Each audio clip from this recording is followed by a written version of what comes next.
அண்மைச் செய்தி.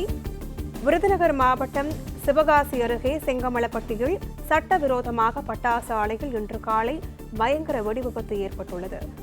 பலி எண்ணிக்கை 4ஆக உயர்ந்துள்ள நிலையில் ஆலையிலிருந்து 500 மீட்டர் தூரத்தில் உடல்களின் பாகம் சிதறி கிடந்துள்ளன. இதுகுறித்த கூடுதல் விவரங்களோடு செய்தியாளர் மணிவண்ணன் இணைப்பில் உள்ளார். மணிவண்ணன், வணக்கம். முழுமையான விவரங்கள் என்ன பதிவு பண்ணலாம்? வணக்கம்.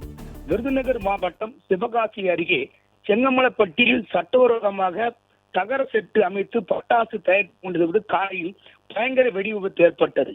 காய வெடி தயாரிக்கும் சட்டவிரோத நிலையில் ஏற்பட்ட விபத்தில் 3 பேர் உயிரிழந்தனர். தற்போது ஒருத்தர் உயிரிழந்துள்ளார். ஆலையில் உரிமையாளர் உட்பட 4 பேர் தற்போது வரை உயிரிழந்துள்ளனர்.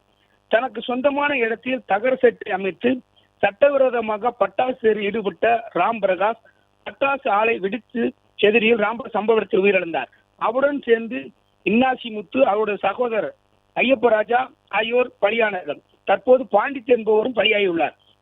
ஏற்கனவே 3 பேரின் உடல்கள் பாகங்கள் சென்றிருந்த நிலையில் மீட்கப்பட்ட நிலையில் பாண்டித்தரில் உடலம் தற்போது மீட்கப்பட்டுள்ளது.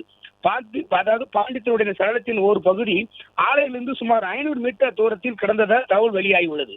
படுகாயமடைந்த ராமச்சந்த் என்பவர் 90% காயத்துடன் விருதுநகர் அரசு மருத்துவமனையில் சிகிச்சை பெற்று வருகிறார். இந்த சம்பவத்தில் 3 பேர் உயிர்நிலையில் ஒருவர் உடல் பாகம் எடுக்கப்பட்டு 4ஆக உயர்ந்துள்ளது.